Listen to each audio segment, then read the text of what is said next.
बच्चों, परमाणु संरचना अध्याय में हमने परमाणु के बारे में और उसकी संरचना के बारे में बेसिक जानकारी प्राप्त कर ली है।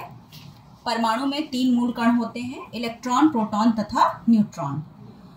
मुख्य रूप से 3 वैज्ञानिकों ने आधुनिक परमाणु संरचना मॉडल प्रस्तुत किए।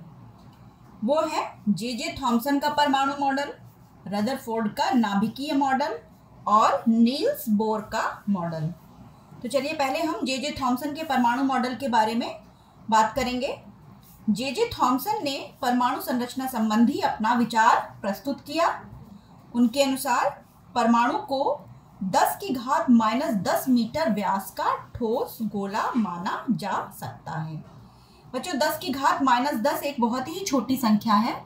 इसका अर्थ होता है 1 का 10 अरबवां भाग।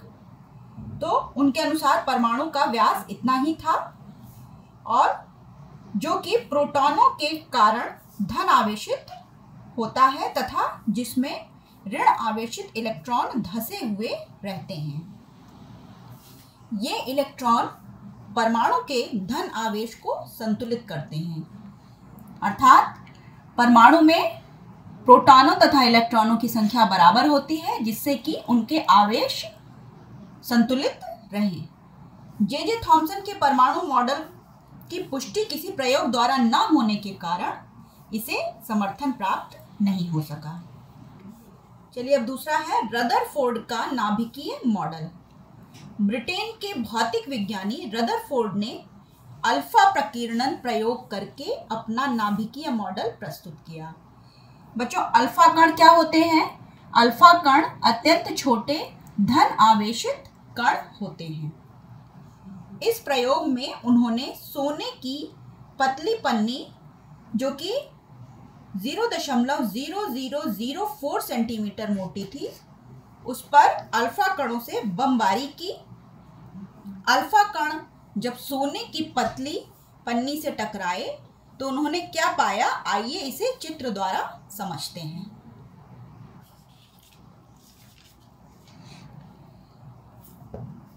ये सोने की पतली पन्नी है, इस पर उन्होंने अल्फा कणों से बमबारी कराई तो उन्होंने क्या प्राप्त किया? प्रेक्षण में उन्होंने क्या प्राप्त किया? अधिकांश अल्फा कण पन्नी के आर पार सीधे चले गए। जैसा कि चित्र में दिख रहा है, ये अल्फा कण पन्नी के आर पार चले गए। कुछ कण अपने पथ से विचलित हुए। कुछ कण, जैसे कि ये दिख रहा है आपको, अपने पथ से थोड़ा सा विचलित हो गया, और ये कण भी अपने पथ से विचलित हो गया। थोड़े से कण ऐसे भी थे जो पन्नी से टकराकर उसी मार्ग से वापस आ गए। यहाँ पर देखिए, ये कण पन्नी से टकराकर उसी मार्ग पर वापस आ गया। तो इस प्रयोग के आधार पर उन्हें जो प्रेक्षण प्राप्त हुए, उससे उन्होंने निष्कर्ष प्रस्तुत किए। क्या निष्कर्ष निकाला? परमाणु का संपूर्ण धनावेश या प्रोटॉन केंद्र में उपस्थित होता है। परमाणु का संपूर्ण धनावेश केंद्र में उपस्थित होता है, जिसे नाभिक कहते हैं या न्यूक्लियस कहते हैं। नाभिक का आयतन परमाणु की तुलना में बहुत कम होता है। परमाणु का आयतन काफी बड़ा है और नाभिक का आयतन परमाणु की तुलना में काफी कम है।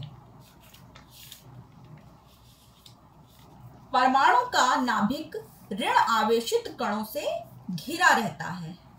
यहाँ पर ऋण आवेशित कण होते हैं जिनसे ये नाभिक घिरा रहता है। प्रयोग में अधिकांश अल्फा कण पन्नी के आर पार चले गए। अधिकांश अल्फा कण पन्नी के आर पार चले गए क्योंकि उसका अधिकांश भाग खोखला होता है। परमाणु का अधिकांश भाग खोखला होता है।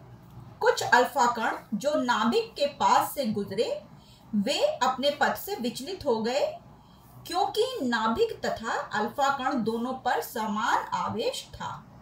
जैसा कि पहले बताया, नाभिक पर प्रोटॉन होते हैं, इसलिए नाभिक धनावेशित होता है। तो कुछ अल्फा कण जो नाभिक के नजदीक थे, वो विचलित होकर दूर चले गए। यहाँ पर आप देख रहे हैं, किस लिए?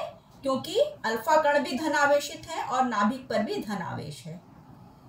जो अल्फा कण नाभिक से सीधे टकराए वे नाभिक के द्रव्यमान के कारण वापस मुड़ गए। जो अल्फा कण नाभिक से सीधे टकराए तो नाभिक में जो भी द्रव्यमान था उसके कारण, और नाभिक पे धनावेश है तथा अल्फा कणों पर भी धनावेश है, इसलिए ये टकराकर उसी पथ पर वापस मुड़ गए।